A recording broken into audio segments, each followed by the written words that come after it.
Hi, and welcome to my workshop. Uh, Today's episode, we are going to take a look at a 1946 Varney 040 Docksider, and we're going to see it's 75 years old. We're going to see if we can bring it back to life. I'm John. This is John's Railroad Adventures.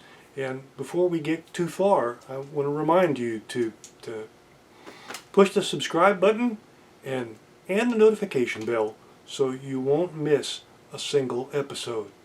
Now today, there's a little story before we get started on the mechanics. Back in the mid to late 1980s, I was a student at Ohio Northern University in Ada, Ohio. And in town, in the Pennsylvania Railroad Station, that was no longer the Pennsylvania Railroad Station, but that's what it was. On the second floor was the Ada Model Railroad Club, and I joined that club. I was kind of a part of rebuilding that club that had been sort of dormant for some time. And while I was there, they gave me a locker to put some of my equipment in. And in the locker they had available, this was one of the things in that locker. And at the time, I thought it was a brass shell with no engine. And I didn't really have the time or the money to monkey with it, and it got put in a box and mostly forgotten. As I began to unpack my model railroad things, I had the thought, maybe I could take a look at that. And when I did, I realized that what it was a real engine. It wasn't brass, but it is a bit of a classic. And we're going to take a look at it, see if we can make it run again. Well, the first thing we're going to do is I brought the Docksider over to my test track. Okay, so we're going to put it on the track, put some power to it, and see what happens. Turn it up that way, in reverse, we'll go that way, and nothing happens. Try it again, no. Give it a little push, and there's just nothing going on. So, set that back to 0. The next thing is we're going to turn it over.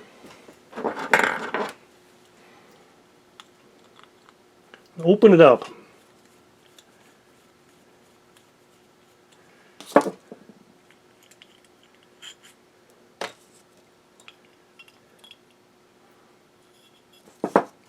And there's the working bits.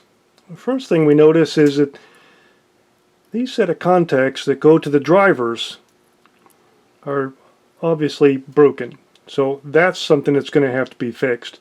I don't know if you can see it, but right in there, right under the drivers, there is a little screw.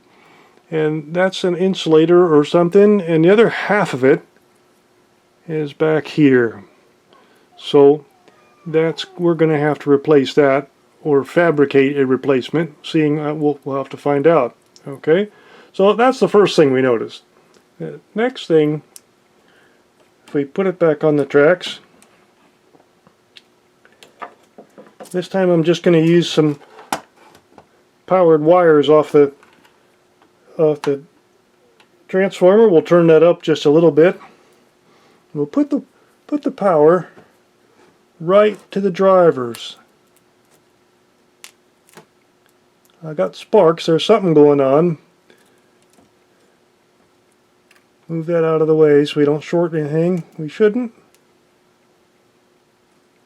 And we're just not getting any, nothing's happening that way. If we move the wires up to the top, this is up here is where the two poles, the two brushes to the motor are sitting. So I'm going to set that back on the tracks. See if we put power directly to the brushes. It moved. We had something.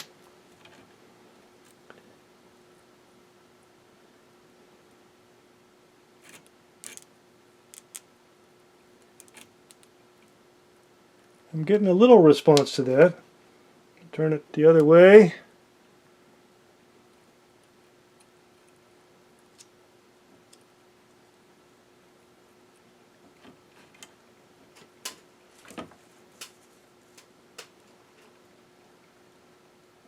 And now I'm not even doing that. So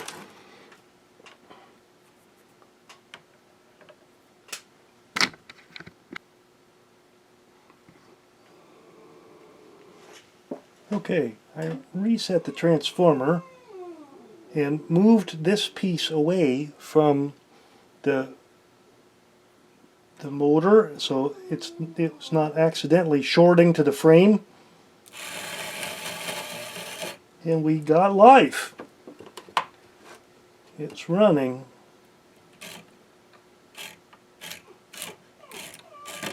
So we know that the motor works. But one of the things that's not happening, that should be happening, is that we ought to be able to power the unit from the tracks, and we can't do that. Even if I put power directly to the tracks, that's not happening. So what we have to do,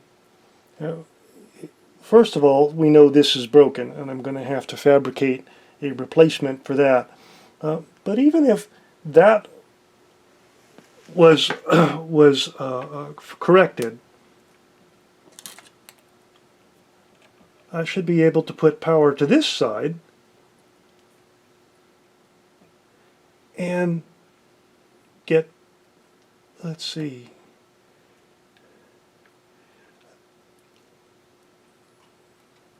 yeah, if power was still going through the tracks, I should be able to power one side and it would go.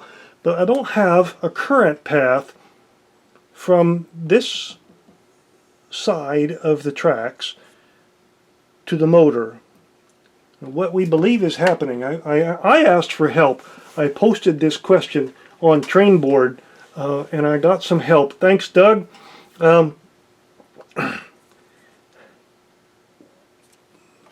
Because this side of the motor has these brushes that ordinarily are in contact with the drivers, that side is insulated from the other side. Now there is no wire on this other side.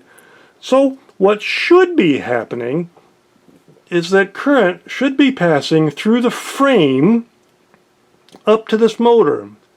But it should be passing through these wheel sets into the frame and up to the motor. But that's not happening. What we think is happening is that there should be some kind of connection between this motor contact and this little tab in the center. And there isn't one. Alright, there is maybe, if you look really close, I don't know if you can see it on the camera. Probably I can't zoom in that close. There's just a little, the smallest bit of solder in that little hole right there. And so what we're going to try and do is make a connection between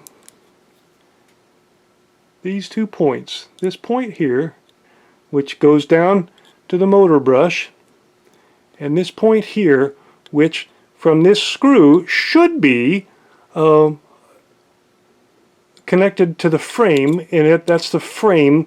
The current from these drivers should pass through the frame, through this screw, and into this point here, into this tab, and we're going to make a connection between those two.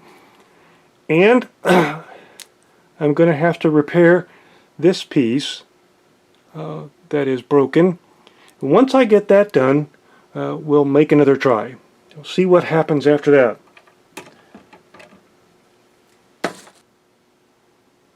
Okay, the next step in the process. I haven't rebuilt this piece yet, but I did take it apart. But I also took this screw out, which I really should have been more careful. When I took this screw out, this entire assembly on top just exploded and fell apart. It's taken me probably 10-15 minutes to put that back together. But I had a discovery. What I thought was a tiny piece of solder inside of that hole is in reality the inside piece of this spring, where this spring begins with this wire. This wire is soldered to the spring and then comes back out to the contact on this side. This one starts underneath of this tab and then goes to this side. When I put power to it, I can make the motor run by putting power to both sides. I can make the motor run by touching both the springs. If I'm very careful, I can touch one of the wires and put power to this side of the motor and reach the wire through that tiny hole and touch the spring inside of that hole, and then the motor turns. But there is no contact between this little tab, which is what is making contact with, with the frame of the motor, the frame of the engine. There's no contact between this screw, or at least this tab, and this spring. So I'm going to have to find a way, as small as that is inside of that hole, to get the spring and the tab to remain electrically in contact with one another. I don't know if that is an issue of corrosion. This is, after all, 75 years old. I don't know if it's an issue of corrosion or it's just needs to physically be bent a little bit so that they are touching one another. But we're going to find that out, and I'm going to fabricate another one of these pieces and see what happens after that. Stay tuned. Okay, so here's what I did yesterday. Yesterday as we were working on this, this contact that screws to the side of the locomotive broke in half. And so what I did is I went to Rob's Trains, our local train store here in town, and I bought strips of polystyrene that are the same width as the piece that broke. I told Rob I needed something that was non-conductive that I could use, and I just glued that to the back. So you can there. This is the piece, and it kind of broke in half, and I glued the two pieces together with a piece of polystyrene on the back. So that part is done. What remains for me to do is I have a pin vise with a drill that's the right size, a little wooden block to keep me from drilling a hole in my tool bench, and I'll just match that hole through the polystyrene.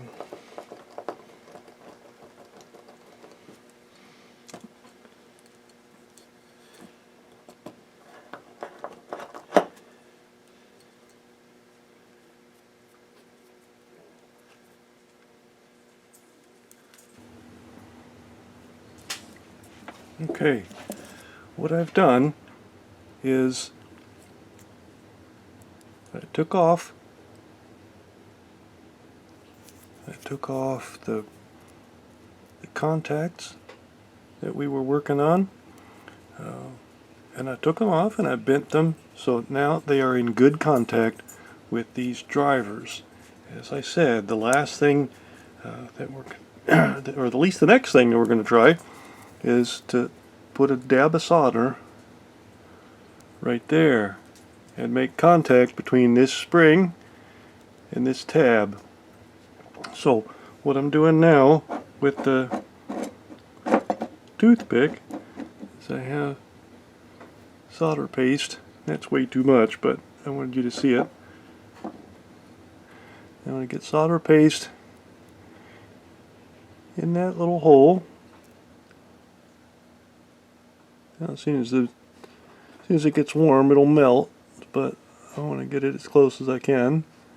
Some folks will say use liquid, but I don't have any, so I'm using what I have. Okay, so that should have solder paste on the surfaces that we're trying to get on.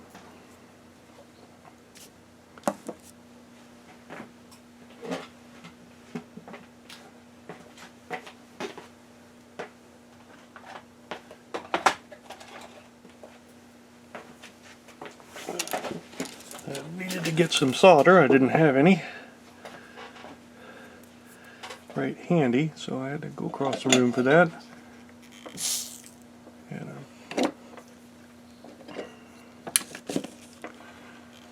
that's my test. Just make sure the iron is hot, always.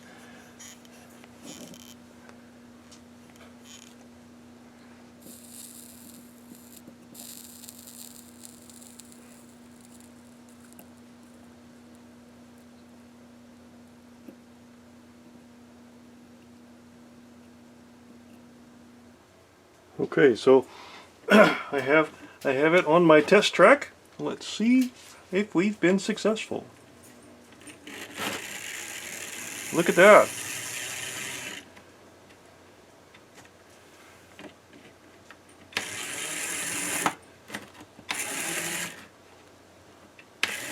Well, it goes forward pretty well, even at a lower speed.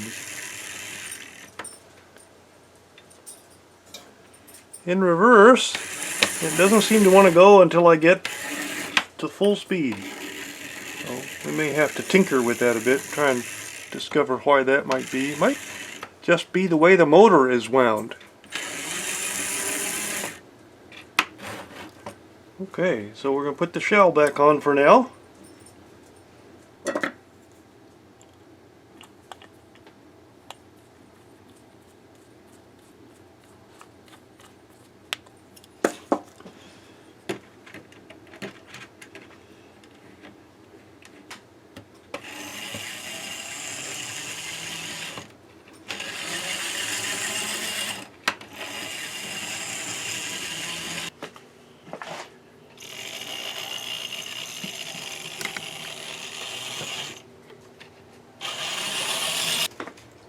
And there it is, folks. 1946 Varney 040 Docksider. 75 years old, running for the first time in probably some of your lifetimes. But at least it's the first time I know that it's run since the 1980s, and I know it wasn't running in the 1980s. So it's been a long time, and there it was.